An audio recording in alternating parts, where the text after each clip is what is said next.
Diberi wewenang buat blokir situs judi online, sejumlah pegawai sampai staf ahli Kementerian Komunikasi dan Digital justru ikut terlibat. Simak informasinya dalam diskusi.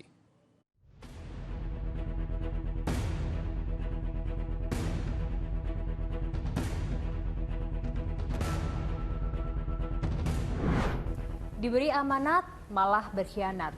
Diberi wewenang untuk memblokir ribuan situs judi online, malah sejumlah pegawai dan juga staf ahli dari Kementerian Komunikasi dan Digital terlibat di dalamnya. Dari 5.000 situs judi online, 1.000 diantaranya Prekabina. Yuk diskusi.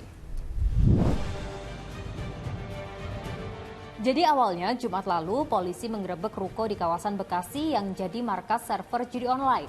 11 orang ditangkap. Usut punya usut, sebagian ternyata adalah pegawai dan staf ahli Kementerian Komunikasi dan Digital. Malamnya, kantor Kementerian Komunikasi dan Digital digeledah.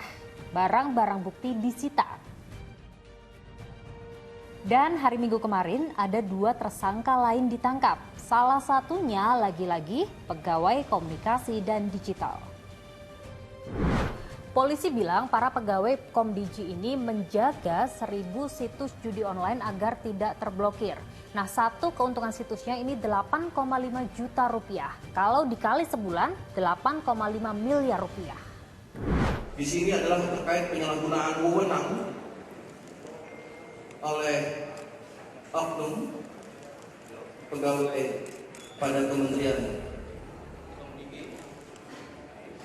yang menerima sesuatu untuk tidak melakukan tugas dan fungsinya.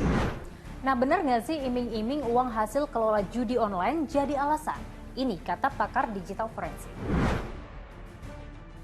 Gara-gara kasus ini, nama Menkominfo sebelumnya, Budi Ari Setiadi, jadi trending topik di media sosial.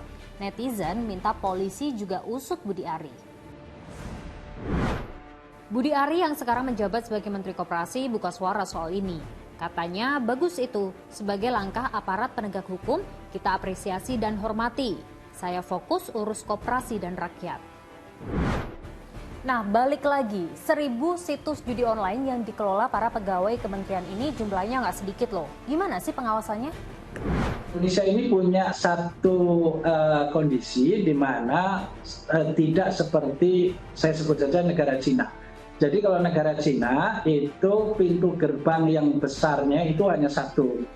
Sedemikian rupa sehingga bagi pemerintah Cina lebih relatif lebih mudah untuk melakukan pengawasan dan pengendalian. Sedangkan di Indonesia ini pintunya cukup banyak, kemudian itu yang besar-besar banyak, yang kecil-kecil juga banyak. Dengan demikian maka kita mesti berpikir ulang untuk meredefinisi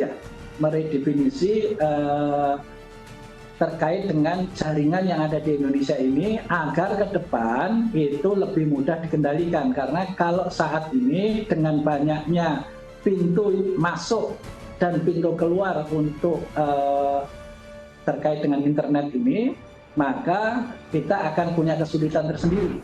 Nah, Menteri Komunikasi dan Digital saat ini, Mutia Hafid, langsung lapor Presiden. Kita sudah mengeluarkan instruksi Menteri agar semua pejabat maupun PNS di lingkungan Kemkomdigi bekerja membantu polisi untuk kemudian menemukan kalau memang masih ada anggota-anggota lain dari Kemkomdigi yang juga akan dilakukan pengembangan penyidikan. Tangan yang seharusnya melindungi malah mengambil keuntungan. Kementerian Komunikasi dan Digital yang seharusnya ikut aktif berperan melindungi masyarakat agar tidak terjebak dalam candu judi online justru ikut melanggengkannya. Gimana menurut kalian?